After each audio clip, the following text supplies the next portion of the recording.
Okay, we can start from the introduction first, and then your introduction and resume evaluation. So let's just start. I'm starting from my side first, right? So myself, Shailesh Kumar, more than 16 experience as a SQL DBA, Postgres, MySQL, and couple of years on a Sybase. And last 8 years, I am a technical interviewer for the database. So this is my brief introduction, and you can start from your side. Then okay, for going forward, first I how can you pronounce your name basically, right? Chris. Okay, okay, thank you. Okay, okay, right, thank you, Chris. So it's start from your introduction, and then we jump into the resume evaluation. Okay.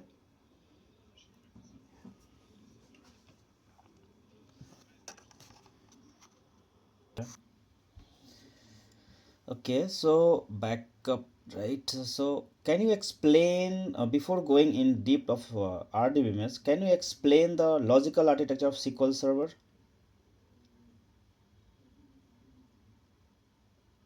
Logical architecture of Yep, the yep. uh,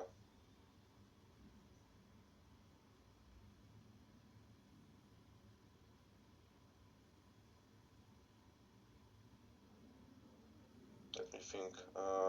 Mm-hmm. It's the theory, and Yeah, I just any application landing on the SQL side and how it's proceed, right?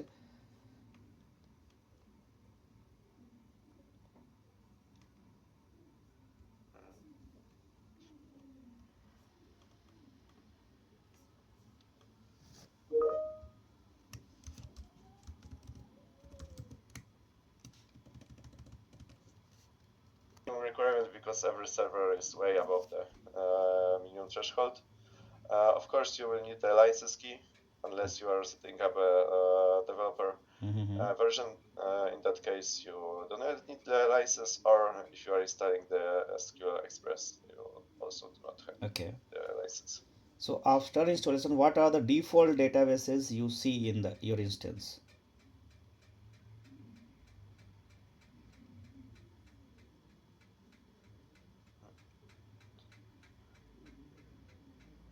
You got my question, right? Yeah, yeah. Just need to scroll the transcript. Acha, okay, okay, not an issue. So Okay.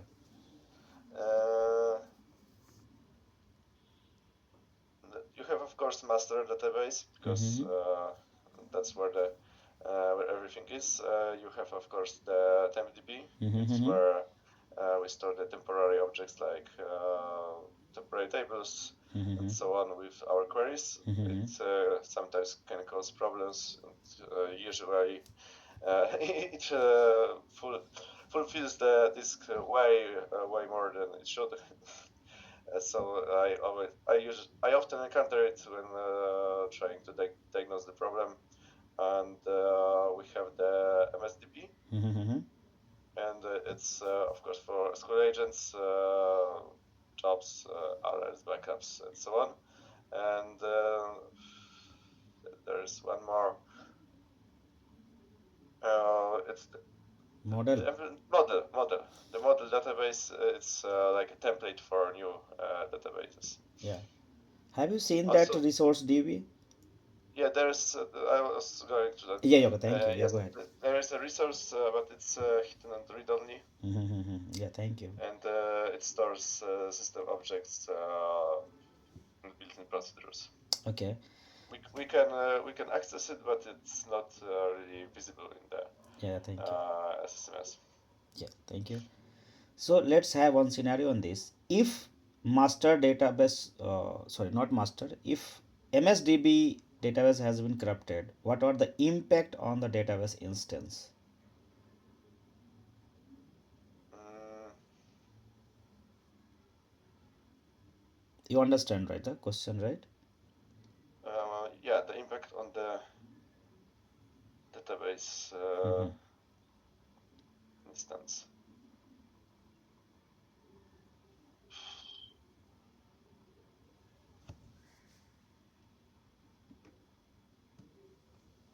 Have you worked on that job scheduling and automated activities? Yeah, yeah, yeah. let me Yep, yep, think. yep. Okay, so MSDB is this database, system database that, as I mentioned previously, it's for a SQL Server agent and Yes, so on. right. So the corruption of the MSDB won't bring down the whole instance. Yes, It will keep running, but we'll lose the functionality that depends on it. yes, So right. we won't be able to start jobs. We lose the backup history. We will lose the SSIS packages that are stored in MSDB. Mm-hmm. We can't run our maintenance plan. So yeah, so that's the main Right. things. The how I will fix it. You can restore it from the current backup. Is the most obvious solution. Mm-hmm. I think there's also a way to rebuild it,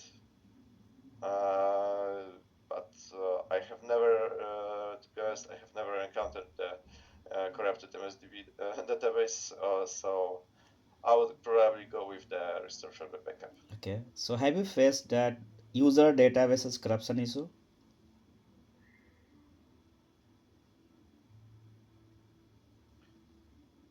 Yeah, I have.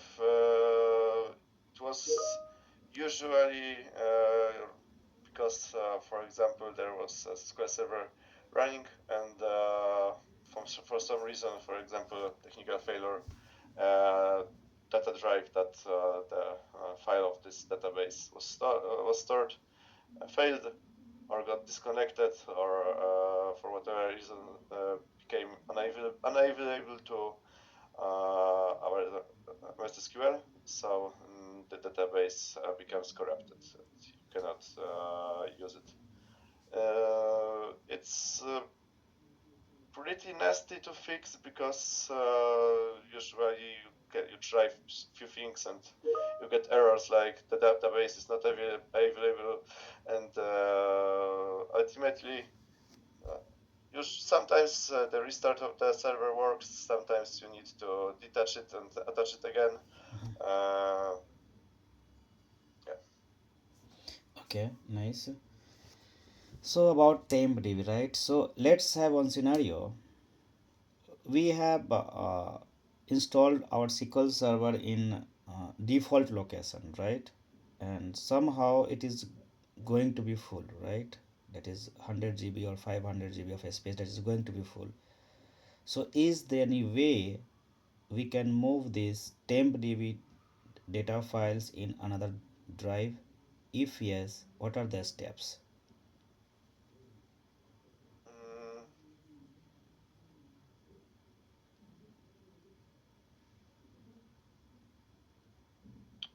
yeah, we can, of course. Yeah. Uh,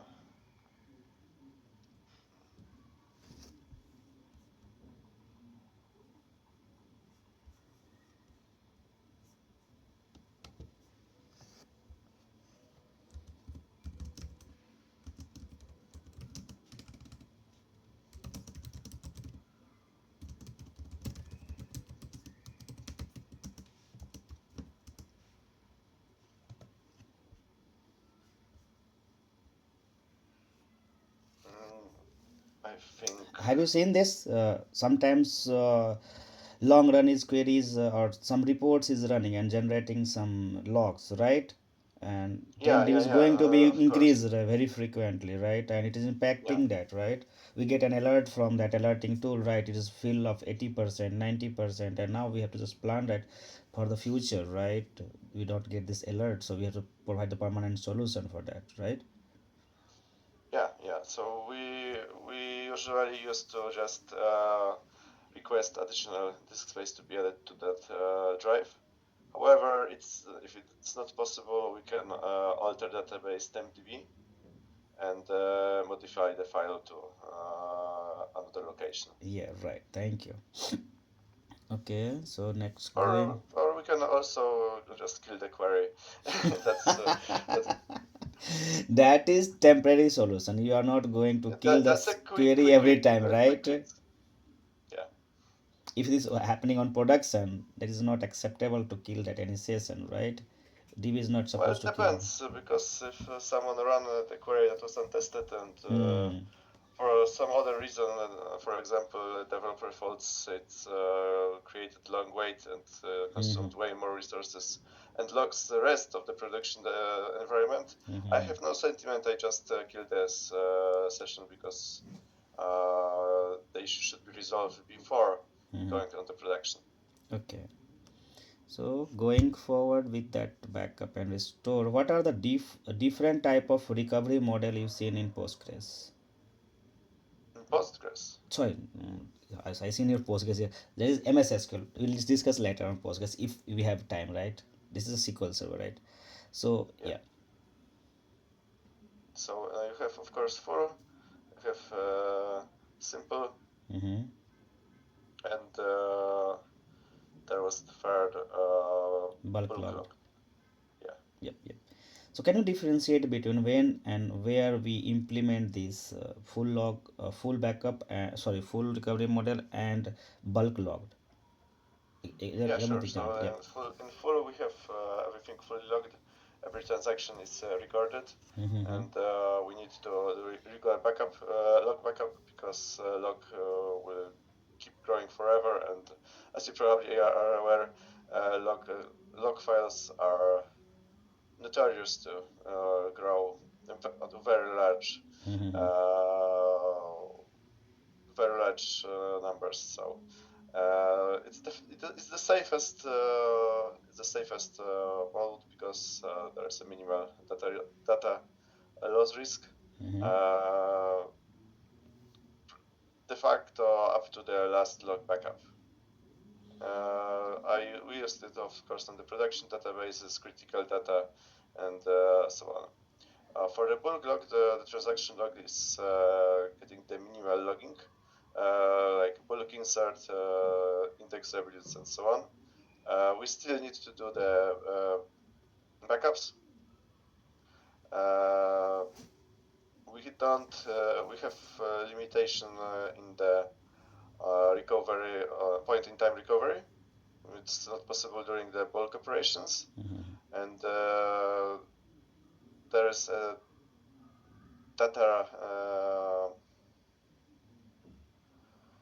data loss risk because of these bulk operations that they may not be fully possible to recover, and it's the mode that you switch to during large data loads to improve performance. Personally, I don't think I have used it in practice. Okay. And the simple is something I run on the UADs, devs, and so on, the environments that can be just restored from the production without much worry.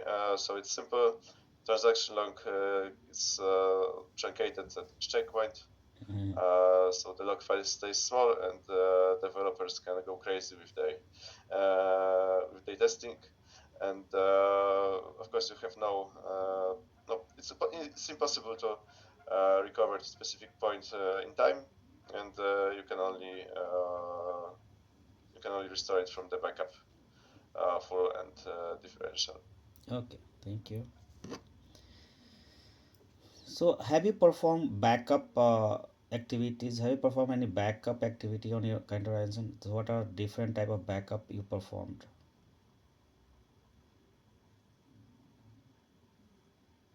No, of course, as I said, it's the full backup. Mm-hmm. As I said, do it every Sunday, Mm-hmm. and then we have the differential backup Mm-hmm. and transaction log backup. That's Mm-hmm. what we discussed just a moment ago with the differences. And yeah, there's also possibility to backup specific files Right. and or file groups, of course. And there is also the partial backup Okay. Go ahead. and copy only backup. Yep. It's used when we are doing the mirroring. So can you differentiate between full backup and copy only backup? What is the difference between both? Uh, Full backup copies entire database. It includes log. It's the most consistent. Backup, it's largest in the size and takes comparably long time compared to other backups.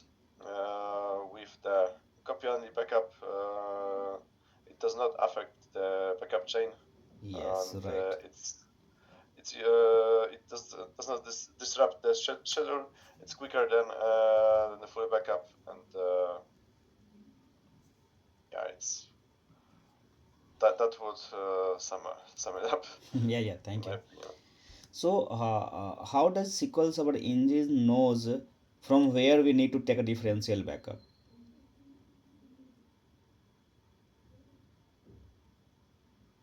Well, from the last backup, Yeah, of yeah. course. See, we have performed the full backup, right?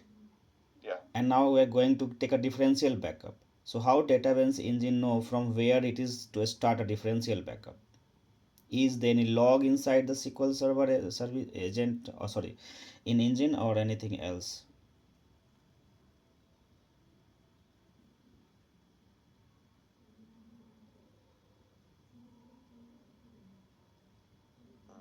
Yeah, there is. However, where was it? Uh,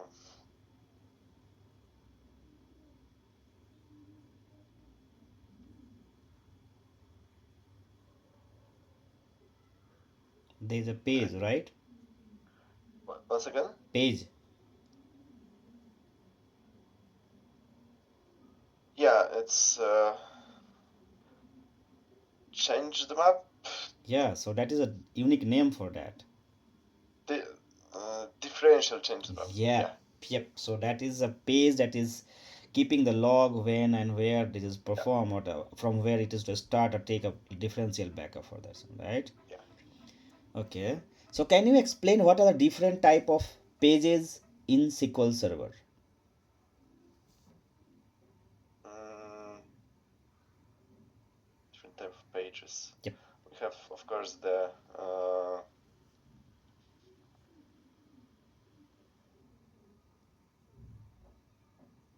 You have used that DCM, right? Differential change mapping. That is the first yeah, one. yeah. It's just a theory, and I always it's quite hard to remember all the Yeah, but definitions have because you have you got chance to work on performance tuning part? yeah, but I mainly worked with query optimization, like Yes. Yeah. query plans and so on. Okay, not an issue. Leave it. Basically, right? I will one moment. I will remember it. Just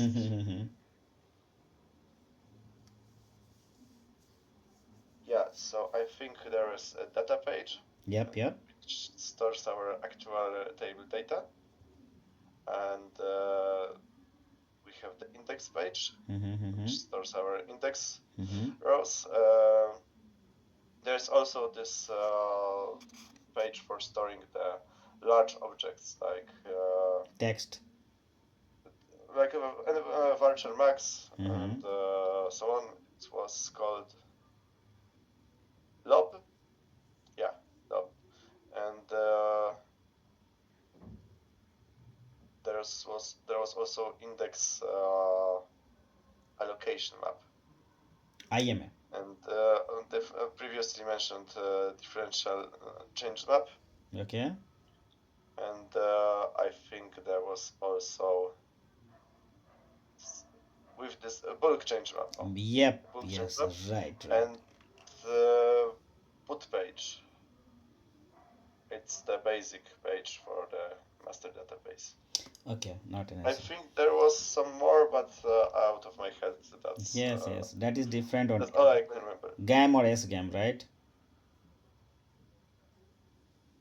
Yeah, yeah, yeah. Nice. Okay. So you work on this. What is this? Linked server, right? So can you explain what is linked server and what is the benefit of it?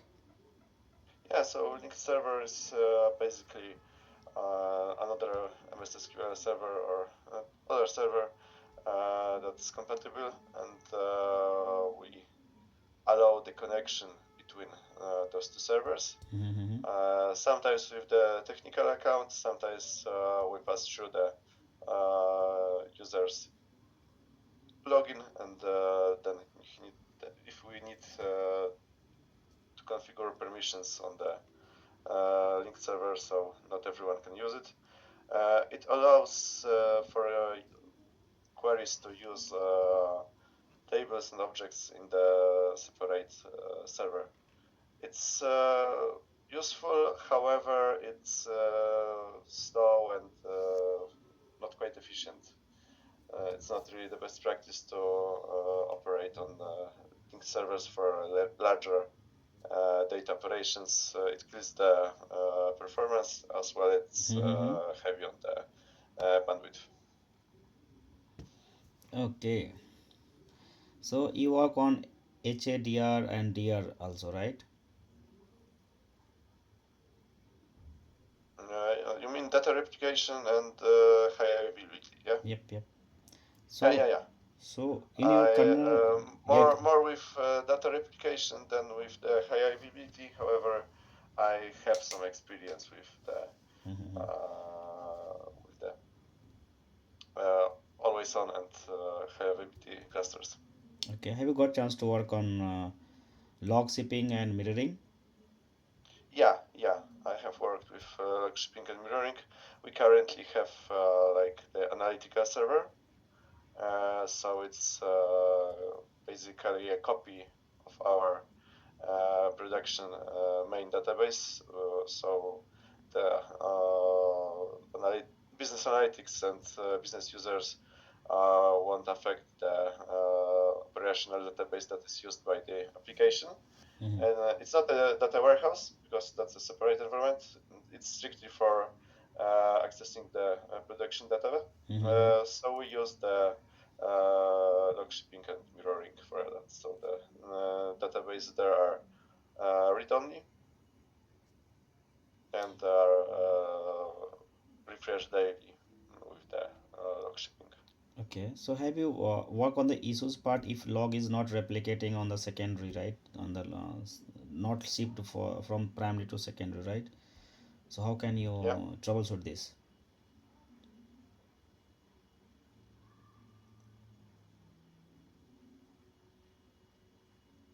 Mm, You got my question, right? yeah, yeah, yeah. It's so when the I mean when the log was not shipped or not created, No, or not shipped. This is created, right? But not shipped on or restored on that standby server. okay. Uh,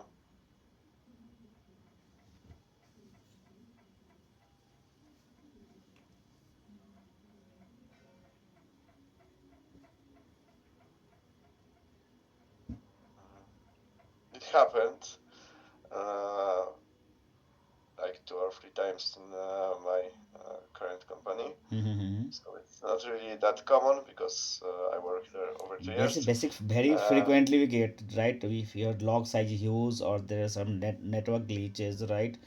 So that point of time or so some delay in the network, right? And it's taking time to yeah, yeah. restore. So there's a many pipeline, So yeah. so I would start from checking the log shipping status. Mm-hmm. Uh, there are system views database views tables in the MSDB. Mm-hmm. It was like something like log shipping monitor. Mm-hmm. Yeah, and, I would check if there are any issues. Mm-hmm. I would go on then to check the SQL agent because we have a backup job. We have the copy job that works on the secondary, Mm-hmm. and the restore job that also works on secondary. Mm-hmm. Uh, then there is the LSN chain. Mm-hmm. So you could try to restore the header only from the TRN file, and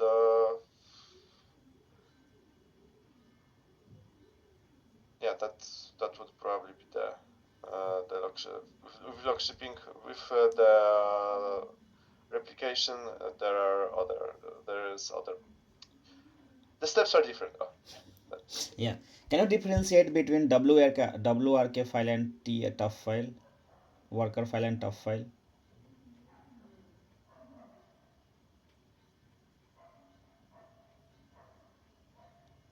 Have you got my question? worker file and WRK top file and file. tough file, TU file. I'm just typing in the chat if you were confusion. So that is WRK file and TUF tough file. Have you seen this file? Yeah, and Yep. uh, it's but what context are you asking it about In SQL differentiate Server or how it log is, shipping? yeah, what is it and what is the difference between this? When is required? When is created, right?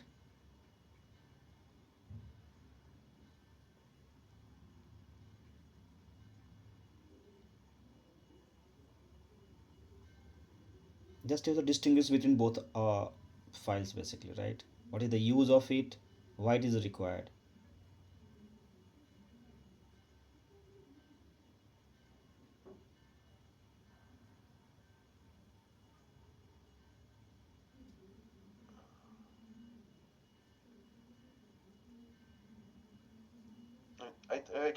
I can't quite catch what. You're not catching, right? So when you implement log shipping, right, there is a two file, right? In the standby location you created tough file and a worker file, right? So tough file is transaction undo file,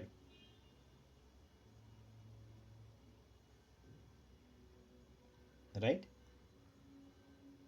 Uh, Okay, ignore this one. Let's One move moment. forward. It's We have like a time constraint, right? We have to just cover in all these things, right? tough. Transaction undo file. Okay, Yes. so it's created during the database mirroring or No, log how we thought. shipping. Log shipping. Log shipping, yes. That's the tough file. Mm-hmm. It's in the created in the same directory as the database file, and it's of course it's temporary. It exists only during the undo phase of recovery. And the worker file, it's mm,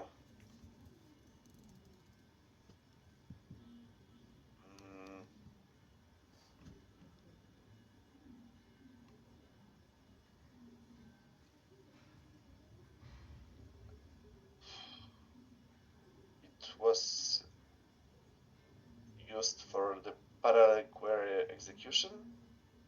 No, that is different. This is part of log shipping, right? Okay, ignore this one, right? So you work on replication, right? Yeah. So what are different type of replication in Post SQL Server?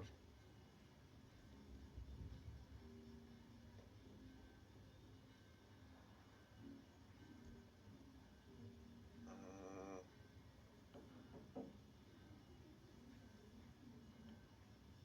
it was okay. So it was snapshot replication. Yeah, go ahead. It was transaction replication. Mm-hmm. It was merge replication and this peer-to-peer application. Okay. Can you explain what are different type of agents work for the replication? Uh, yeah, so it's snapshot agent Mm-hmm. and log reader agent, Mm-hmm. distribution agent, and merge agent. Merge agent, of course, uh, merges. Yeah. So the snapshot agents, it's like create the snapshot at the beginning, and the reader agent reads the log that was published. Then there is distribution agent that delivers the changes to subscribers, so to the Mm-hmm. server that we are replicating data to. Mm-hmm. And finally, we have this merge agent that synchronizes between the publishers, our source, and subscribers, our destination. Okay. So let's one scenario, right? We have 700 GB of database, right? And we are going to add one article. So what what you have to do, just without generating a snapshot, we have to just add the article in the replication. So what will you do, and what are the steps you follow to avoid this full snapshot taking? Yeah.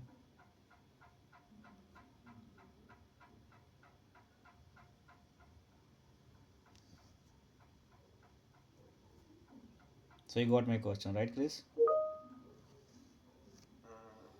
Yeah, I'm reading it right now. Mhm. I'm sorry, I have sometimes issues to understand what. Okay, okay. So my What you question is that we have user database size is 700 GB, right? Yeah, And and we want to add one article. Uh,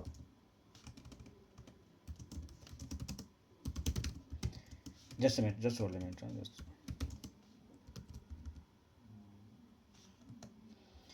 So I am just typing here DB size 700 GB, right? okay. Need to add an article without generating a snapshot.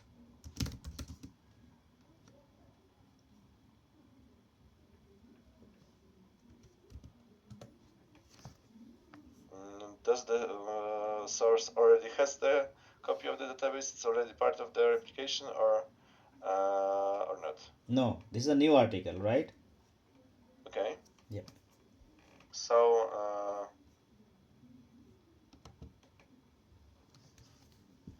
yeah, so you can just go with a backup, Mm-hmm. like you create a backup, then you restore on the or receiving server on the subscriber. Mm-hmm. We can restore this.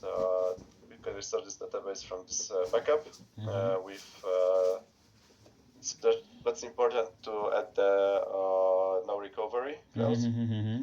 and we can from then we can create a publication with backup initialization.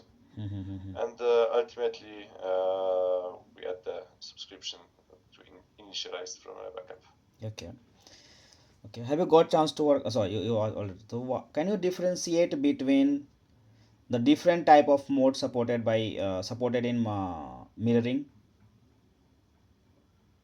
Different types. mode? Yeah.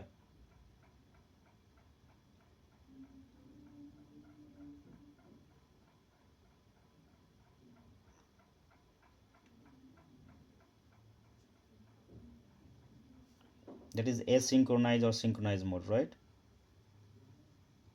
Yeah. So we have the synchronous. Yeah. Mm-hmm. So it's the most safe Mm-hmm. way to do it. We, it's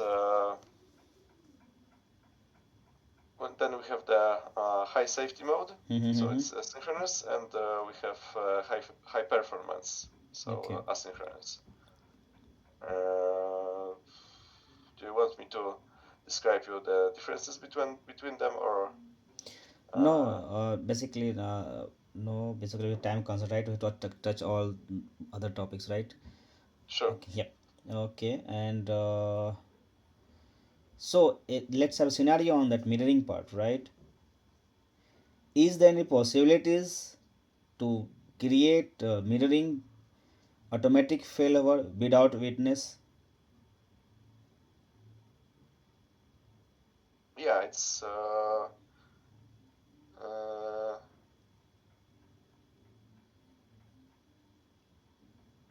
without witness. Yeah, yeah.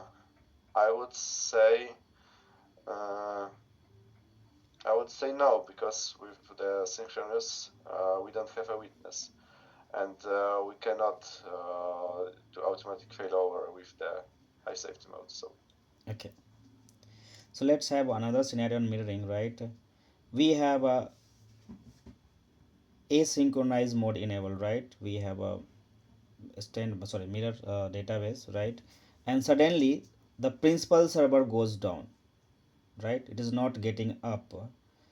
And what are the steps to bring up the mirror server? Asynchronized mode. You got my question, right? I'm looking at the transcript right now. Mm-hmm. Uh,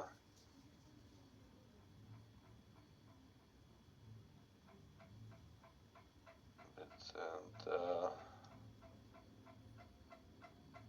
so we have the asynchronous mode enabled. Then the principal server goes down, but I didn't quite get the. So You it is mean the not mirror getting up, right? database? Yeah, the principal is not getting up, right? So Yeah. we have to just make a mirror server as a act as a principal server, right? So what are the steps you follow to bring up as a or make it as a principal server?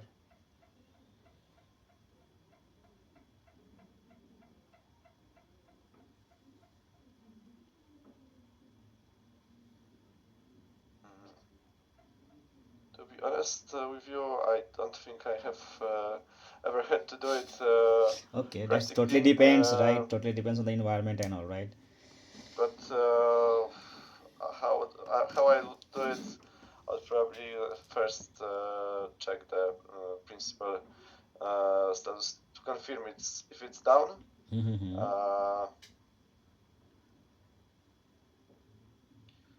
then there's it's really deep theory. So sorry for Yes. my longer answer times because it's not really something that happens every day, right? Mm-hmm. Uh, there is this query to alter the database and to set the long complicated names like something force the allow data loss. Set primary off, right? First we need to set a Yeah, primary off. yeah. And then verify if the database is online. Mm-hmm. Uh, After that,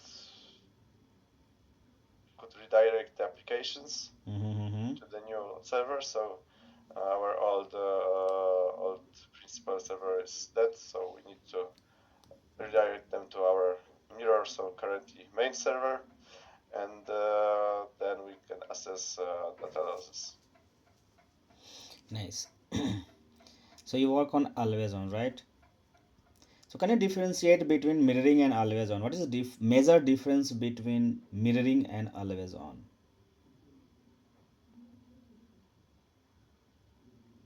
All the liaison, Always on. always on. HADR. Yeah, always on.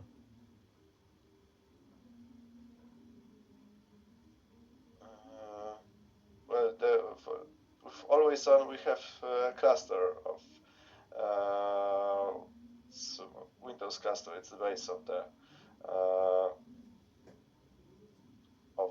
our always on, and mirroring is well. The main thing is mirroring is pretty much older version. It's deprecated, but still used, of course. It's deprecated, and with mirroring we can have only one secondary server, and optionally we can have witness. Mm-hmm. It's we do not need to have a failover cluster. With the always on, we can have multiple secondaries. I think eight, yeah, eight secondaries. Mirroring also it's for one database. We can have multiple database on always on, and yeah, and we have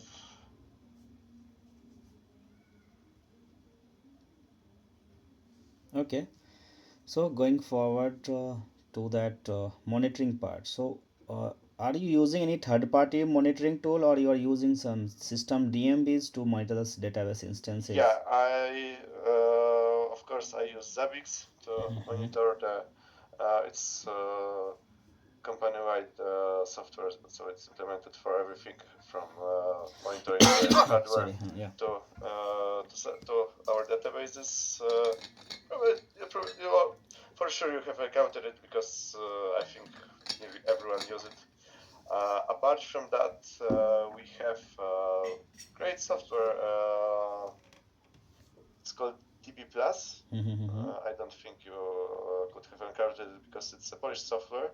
It provides a great insight into every issue with the servers because you get the dashboard. It's created strictly for the Mssql. It Mhm. shows us logs, deadlocks, performance issues, and so on. So it does a lot of work for us, and it makes the monitoring easy. However, previously, before we got this software, I used to create some solutions myself. Mhm. Of course, the classic who is active and who is procedures that are not part of MS SQL server originally, but you can install it. It's pretty common, and Mhm. it gives us an insight of what's going on in the server without having to going through all the systemic views and tables ourselves. Mhm. I also used to create jobs that were uh, storing current queries, so logs and weights and so on to tables, so I could read and analyze this data.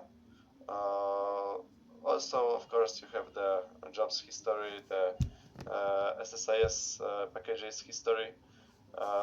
So that's where a lot of diagnostics. That's what I used for most of diagnostics when I was working with the data warehouse. Okay. Because back then when I had a lot of SSIS Mhm. processes going on. Currently, I stick to the mentioned before softwares. Okay. So let's have What do a. you use in your organization? So we have that different type basically, right? Datadog and all, right? That is Solar Wind. Okay, okay. I didn't work with Datadog before, but yeah, I believe there are multiple options for monitoring the databases. Every vendor tries to sell its own. Okay. Sorry. So about monetary. Okay, let's have scenario, right? What is the impact of page IO expectancy below 300? That is PLE, right? Life expectancy, but life expectancy of what? Page life expectancy. This is PLE, right? This is a matrix, right?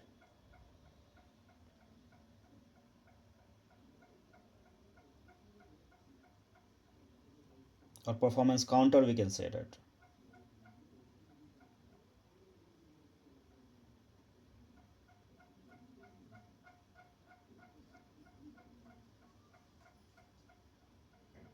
I don't really get the term. Sorry. Okay, now not an issue. Uh, could you provide some more context?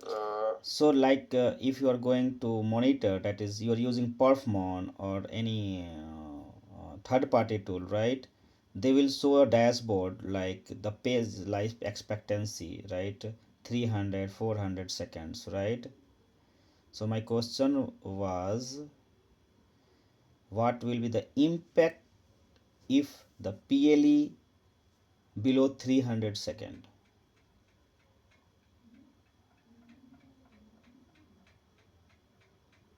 mm,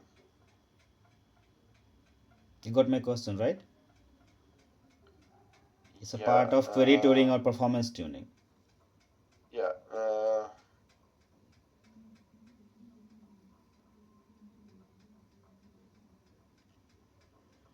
And you mean for what will be the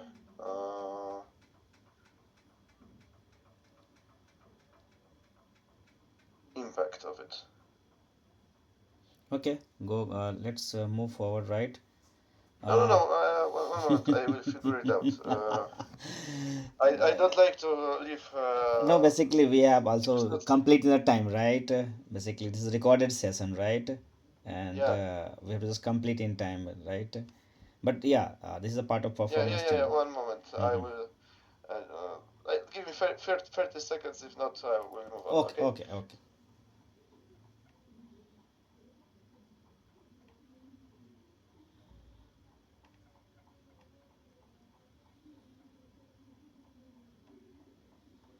Mm,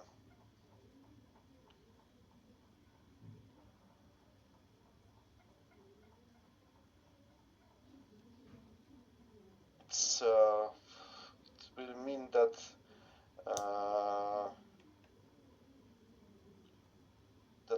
the server is swapping data between the slow disk and fast RAM, and the impact would be because the data won't be staying in the Memory. memory. Yep, yep, yep. The server will have to go to the disk constantly, and disk is of course slower than the RAM, so it creates a bottleneck. Yep, yep, yep, yep, yep. This is IO bottleneck, right? And it will also, how to say it, it will affect the queries. Users will complain because queries that used to take like a Mm-hmm. few milliseconds can take seconds Mm-hmm. because they are physically blocked by this physical discrete. Okay. Am I correct? Yeah, somehow. But I yeah, told you. okay. So if you are monitoring the system, right, you have seen that there is a couple of wait types coming frequently, right? So have you, what are the different type of waits you see in your organization? Wait types with the queries, right? Mm-hmm. Yeah. So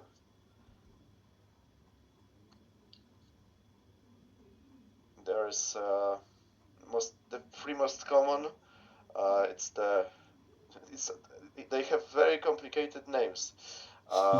It's the CS parallel packet, CS CS consumer, packet, yep. parallelism packet. Yep. There's this page EO IO latches. large SX disk IO, Yes, and yes. there is of course the LCK, so locking. Resource semaphore. It's when LCKM, right? LCKM. yeah, it's when it can lead to deadlock. Okay. So it's So can you differentiate between lockings and blockings?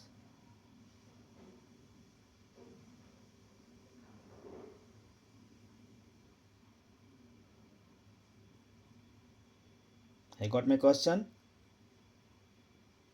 you mean like between Yes. deadlocks What and do you mean locks, by or lockings and blockings? Yes. Both are same, both are different, or what are the impact on the database side? Something like that. locking is a natural built-in function of the SQL server. So when you run a query, it puts a locks on the resource that you need Yes. to complete the query. Yep, yep, It yep. prevents losing data and keeps the data consistent. And Mm-hmm. the blocking is it's occurring when the one query locked the resources for its purpose. So Mm-hmm. for the to perform operations that was requested, and the process another query tries to access those locked resources, and this creates a blockade. Yeah, so Okay. one is locked and the other one is waiting. Okay. Have you got chance to work on query store feature in MS SQL Server? Not really, to be honest with you. Okay, extended events. Extended events. Yep. Yeah, I have some, but not that much because we didn't have the need for it. Uh, Okay. Depends on what you will ask me about it. No, basically, if you've gone through that have you to got chance to configure or enable that query store or extended events, right? So basically, this is a part of monitoring, right? You can use if you're using third-party tool that is not required. But let's say the client is not going to buy any third-party tool. We are just going to enable that native tools for capturing the logs and the performance matrices and all, right? Yeah, yeah. Okay. Yeah, so I know how to start an extended events. You go to the management extended events. You create a new session, Mm-hmm. and you can choose a template. There are a few. I remember, for example, there's a query weight statistics. Mm-hmm. I or you can create your own session. Mm-hmm. I usually done it other way because I would just create a job for it and store it in a table. However, I now it can be configured via built-in function. Okay. Okay. So you have work on Azure and ETL test, right? So basically you have development, all these things, Python and all. So this is a part of Yeah, I automations. work with Azure, but and ETLs. However, only SSIS run on the on-premise server, so I didn't have possibility to work with the Azure Data Workshop, or however it's called now, because they changed the names every single year. For Yes, right. So not an ISO, yes. Then what? Okay, so I think I have done from my side. Do you have any question? yeah, I would like to ask more about your company, your department, how what you do, what I would be doing if we were to work together.